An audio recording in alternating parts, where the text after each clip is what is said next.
Hi everyone, welcome to Sai Renu's kitchen. ఈరోజు వీడియోలో చాలా టేస్టీగా కోకోనట్ వాటర్తో ఒక రెసిపీ ఎలా ప్రిపేర్ చేసుకోవాలో చూసేద్దాం. చాలా తక్కువ ఇంగ్రీడియంట్స్తో త్వరగా అయిపోతుంది, అలాగే సింపుల్ ప్రాసెస్. ఆ ప్రాసెస్ ఏంటో చూసేద్దాం. ముందుగా స్టవ్ పైన ఒక బౌల్ పెట్టుకొని ఒక 1 లీటర్ వరకు కోకోనట్ వాటర్ తీసుకోవాలి. కోకోనట్ వాటర్ యాడ్ చేసుకోవాలి. ఇలా కోకోనట్ వాటర్ మొత్తం యాడ్ చేసుకొని లో ఫ్లేమ్లో పెట్టుకొని ఒక 2 మినిట్స్ వరకు హీట్ అవ్వాలి. ఒక 2 మినిట్స్ హీట్ అయిన తర్వాత ఒక 2 to 3 స్పూన్స్ వరకు షుగర్ యాడ్ చేసుకోవాలి, టేస్ట్కి సరిపడే అంత స్వీట్నెస్ కోసం. ఆ తర్వాత ఒక అగర్ ప్యాకెట్ మొత్తం యాడ్ చేసుకోవాలి. ఇలా ప్యాకెట్ మొత్తం యాడ్ చేసుకున్న తర్వాత అది మెల్ట్ అయ్యే వరకు కలుపుతూ ఉండాలి. మొత్తం అగర్ మొత్తం మెల్ట్ అవ్వాలి. లో ఫ్లేమ్లో పెట్టుకొని ఒక 2 to 3 మినిట్స్ వరకు కలుపుతూ ఉండాలి. అది మొత్తం మెల్ట్ అయ్యే వరకు ఉంచాలి. అది ఇలా మొత్తం మెల్ట్ అయిన తర్వాత స్టవ్ ఆఫ్ చేసుకోవాలి.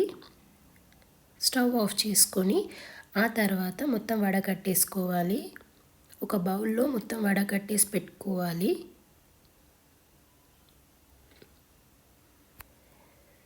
ఇలా మొత్తం వడకట్టేసి పెట్టేసిన తర్వాత కొంచెం ఒక 5 మినిట్స్ చల్లారిన తర్వాత కోకోనట్ వాటర్లో పచ్చి కొబ్బరి ఉంటుంది కదా, ఇలా కొబ్బరి తీసుకొని చిన్న చిన్న పీసెస్గా కట్ చేసుకొని ఇలా పొడుగ్గా, ఆ తర్వాత కోకోనట్ వాటర్ ఇందాక ప్రిపేర్ చేసుకున్నాం కదా, అది చల్లారిన తర్వాత ఇలా యాడ్ చేసుకోవాలి. ఇలా యాడ్ చేసుకొని ఒక 5 మినిట్స్ చల్లారనివ్వాలి. 5 మినిట్స్ చల్లారిన తర్వాత మొత్తం ముందుగా కలుపుకొని ఒక 5 మినిట్స్ చల్లారిన తర్వాత ఒక 2 అవర్స్ వరకు రిఫ్రిజిరేటర్లో పెట్టుకుంటే సరిపోతుంది. ఒక 2 అవర్స్ అయిన తర్వాత కొంచెం ఇలా గట్టిగా అయిపోయిన తర్వాత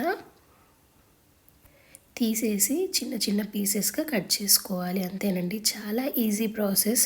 ఒకసారి ట్రై చేసి చూడండి, చాలా బాగుంటుంది. మీకు ఈ ప్రాసెస్లో నచ్చినట్లయితే ట్రై చేయండి. అలాగే వీడియో నచ్చినట్లయితే లైక్, షేర్, సబ్స్క్రైబ్. కొత్తగా చూసిన వాళ్ళైతే సబ్స్క్రైబ్ చేసుకోండి. Thank you for watching.